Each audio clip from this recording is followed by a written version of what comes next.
राकेश टिकैत चाहे कुछ भी हो, राकेश टिकैत ने भी राजनीति करी है। आज मैं ये साफ साफ कह रहा हूँ, सबके सामने कह रहा हूँ, राकेश टिकैत ने भी राजनीति करी है। वो क्यों खड़ा हुआ आप बताइए? जब आपको पता है 750 से ज़्यादा किसानों की मौत हो गई है, आप कैसे खड़े हो गए? फिर लोगों को मरवाने के लिए बिठाया था क्या? ना तो 750 लोगों का मुआवजा, ना 750 लोगों की जवाब, आप बस ना ट्रैक्टर की कोई आप ऐसे ही खड़े हो गए। फिर बैठे क्यों थे? अब 3 दिन पहले का एक इंटरव्यू है जिसमें राकेश टिकैत कहीं बैठा हुआ है किसी चैनल के साथ, तो वो क्या कहता है, किसान क्यों मर रहे हैं? बोला किसान मर रहे हैं क्योंकि उनको फसल का पैसा नहीं मिलता है। फसल का पैसा मिल जाएगा किसानों को तो उनको कर्ज नहीं लेना पड़ेगा, ठीक है, उनको आत्महत्या नहीं करेंगे। फिर फसल की बात पे आई, एमएसपी पे। फिर अब एमएसपी की बात क्यों कर रहे हैं राकेश टिकैत जी हर जगह जा जाके? मतलब एमएसपी ही थी तो तुम बैठे क्यों ये पता नहीं, खड़े क्यों है ये पता नहीं। हर आदमी का जीवन में कोई लक्ष्य होता है, तुम बैठे क्यों तुमको नहीं पता है, और उठ गए क्यों पता नहीं है। यूपी में जरा सी बात होगी, खड़े खड़े हो गए घर चलो। और आज हर जगह जाके क्यों करो एमएसपी? खत्म करो एमएसपी की बात।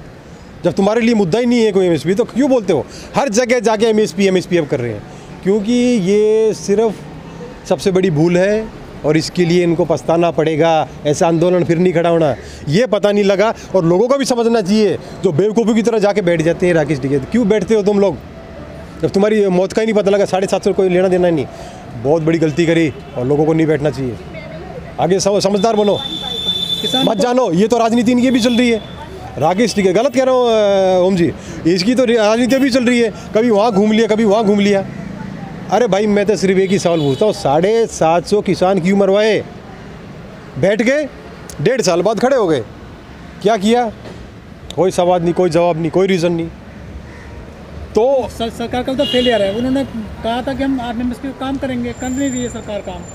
भाई सरकार क्यों करेगी? सरकार की किसी की बारात में आई है क्या? रिश्तेदारी में आई सरकार? क्या क्यों करेगी सरकार? सरकार का कोई लेना देना ही नहीं शुरू से इसकी चीज़ों के साथ।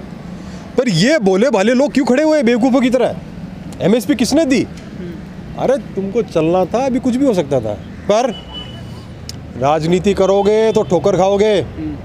और आप मेरी ये बात इस चैनल पे कह रहा हूँ, जो भी आदमी सुन रहा सुन लेना ध्यान से। ये राकेश टिकैत अब किसानों के लिए काम करता तो इसके टक्कर का कोई नेता नहीं होता आने वाले 5, गलत कह रहा हूँ जी, 5 सालों में भी, और देश का प्रधानमंत्री बनता। मैं तो अगर प्रधानमंत्री बने राकेश टिकैत, इससे बड़ा क्या बोलूँ? लेकिन पर यार नॉन इशू तुम ऐसे ही खड़े हो गए, हंसी आती किसी बात को लेके। अब चैनल वाले भी इनसे पूछ रहे भाई तुम क्यों खड़े हुए? आप एमएसपी का रोना, कल वो इंडिया टीवी पे खड़ा था सौरभ श्रीवास्तव के साथ, सौरभ शर्मा के साथ, उसके साथ वो कि हमने ये किया। अरे भाई तुम्हारे किसानों का मुद्दा है तो किसानों में बात करो। एमएसपी किसान जो बिल्कुल ही, मैं बता रहा हूँ, मेरे पास गवर्नमेंट के डेटा के सर्वे हैं, किसानों की जो आय थी ना, प्रति व्यक्ति आय 2019 और 20 में 5,000 रुपये पर महीना। एक किसान की आय 5,000 पर महीना थी, गवर्नमेंट का डाटा है। 5,000 में वो खा लेगा पी लेगा क्या? तो ऐसी हालत में वो मरेगा कि जिंदा रहेगा? और तुम लोग खड़े हो गए ऐसे ही खड़े हो गए, क्यों खड़े हुए? इनको नहीं खड़ा होना चाहिए था। तो किसान जो आंदोलन कर रहे थे हरियाणा और पंजाब में, वो तो चुनाव लड़ रहे हैं इस बार। अरे ये दबा के चुनाव लड़ेंगे यार, दुनिया चुनाव के लिए होती है, राजनीति के लिए होती है। तो राकेश टिकैत का एक गुस्सा अब शांत होने वाला। अब ये चीज़ वो कहते हैं ना कि इसका कोई कमबैक नहीं है, कोई सेटबैक नहीं है, दे आर डिस्ट्रॉयड, खत्म है ये। अच्छा। और राकेश टिकैत भी अब आने वाले समय में देख लेना, पब्लिक की राजनीति में भी एक्सेप्ट करने वाली नहीं है इनको। 31 तारीख को वो कह रहे हैं कि हम जिला मुख्यालयों पे आंदोलन करेंगे। ये कितने भी अकेले मुख्यालय कर ले, कितने भी मुख्यालय पुख्यालय चिख्यालय कर ले, कुछ नहीं होना इनसे। क्या होना इनसे? जो इनकी आग थी वो तो बैठ गई। आप भी जानते हो सबसे बड़ी ताकत थी आंदोलन, गाजीपुर बॉर्डर। अरे उड़ने तो पंजाब उड़ने था सिंधु पिंगू, और तुम्हारा वो ऐसी की तैसी क्या था वो टीकरी पीकरी उड़ने तो तुम्हारी मेन ताकत थी गाजीपुर बॉर्डर। और वहाँ का एक ही हीरो था ये राकेश टिकैत के ऊपर। आप समझ नहीं रहे, राकेश टिकैत के ऊपर भगवान का आशीर्वाद था। ये अपने आप आंदोलन नहीं चल रहा था, इनके ऊपर भगवान की शक्ति थी कि इसके आंसू गिरे। ये खुद नहीं रोया, इसको किसी चीज़ ने रुलाया। भगवान का आशीर्वाद है तब आंसू निकले इनके, और इसकी वजह से और फिर ऐसे खड़े हो गए। अरे यार आम किसानों को क्या मिला? कुछ भी नहीं मिला। इतना शानदार चल रहा था, मैं भी हर काम छोड़ के वहाँ गाजीपुर बॉर्डर गया कि लड़ाई लड़ेंगे, पर क्या है इन लोगों ने। अब मेरी बात सुनो, हर जगह से बात ये आ रही है, देखो किसानों को तो कुछ नहीं मिला है, मैं आपको सीधी सी बात बताता हूँ, ये देश अभी बर्बादी की कगार पे है।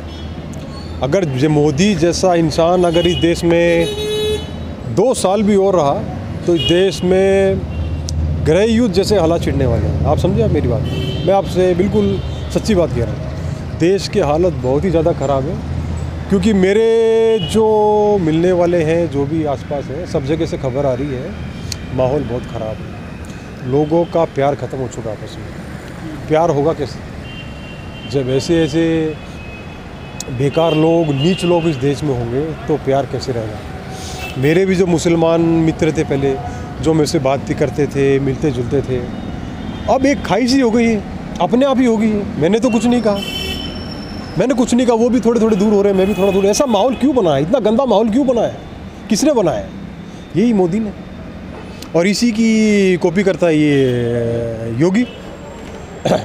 इन लोगों ने आज ऐसी हालात बना दिए हैं देश में, और लोगों के पास खाने को है ना पीने को है, लोग क्या करेंगे। लोगों के अंदर डिससेटिस्फेक्शन बढ़ता जा रहा है, और वो कहीं ना कहीं फटेगा।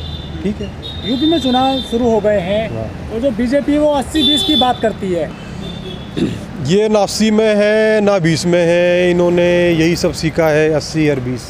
ठीक है, हिंदुओं के अंदर 2 तरह के हिंदू होते हैं, एक तो होते हैं स्ट्रॉन्ग, ताकतवर, अच्छे इंसान, एक होते हैं डरपोक, कायर और नीचे वाले। तो ये हिंदुओं की उस कैटेगरी में आते हैं, they are not from big category. Okay, ये छोटी कैटेगरी के लोग हैं, इनको हमेशा किसी न किसी चीज़ से डर लगा रहता है।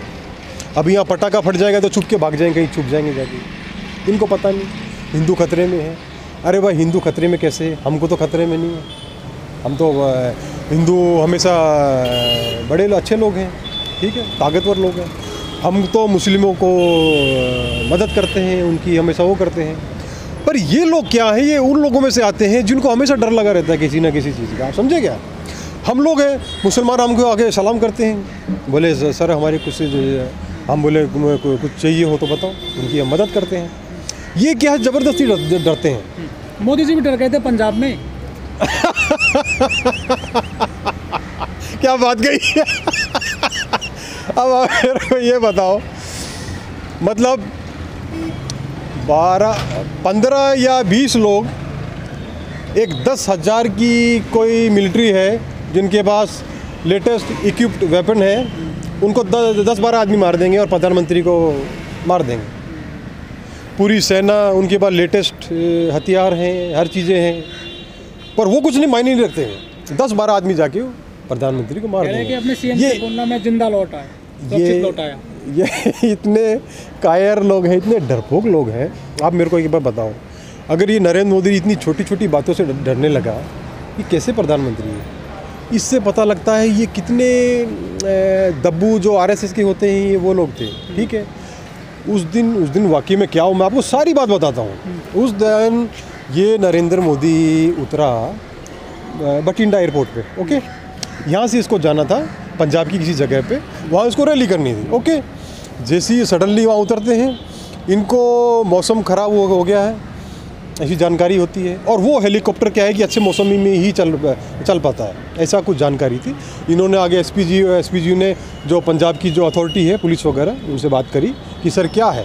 उन्होंने बोला भाई हमको थोड़ा टाइम चाहिए, क्योंकि ये भाई हेलीकॉप्टर आने वाले थे जहाँ इनकी रैली होनी थी। हाँ कोई बात नहीं, जहाँ इनकी रैली होने वाली थी वहाँ हेलीकॉप्टर से जाना था, पर ये बोले भाई रूट ख़राब है, नहीं जाएगा। अब सडनली इन्होंने चेंज किया। ठीक है, तो उधर किसान पहले से बैठे हुए थे। कब बैठे हुए थे? पहले से ही, ये बाद में नहीं आए। फिर क्या हुआ, इन्होंने बोला कि सर आपको हेलीकॉप्टर से जाना था, अब आप जा रहे हो उससे, तो हमको थोड़ा समय दो, 15-20 आधा घंटा लगता है, हमको समय लगेगा। ठीक, वहाँ पहले से लोग खड़े थे, वहाँ ऑलरेडी बीजेपी के पिट्टू खड़े थे, वो झंडा लेके खड़े थे, हल्ला कर रहे थे। इन्होंने क्या किया कि चलो हम वापस चलते हैं। फिर जाके इन्होंने कहानी बनाई, बिल्कुल बेसलेस, इतने डरपोक। अगर इतना डर लगता है तो राजनीति में क्या करते हो? किसान चले गए सभी बॉर्डर से, लेकिन उनको एमएसपी तो मिली नहीं, कोई मीटिंग भी नहीं हुई है, 15 जनवरी को होने वाली थी। देखो सीधी सी बात है कि अगर आपकी मन में विचार में राजनीति है तो आप नुकसान खाओगे। ठीक है।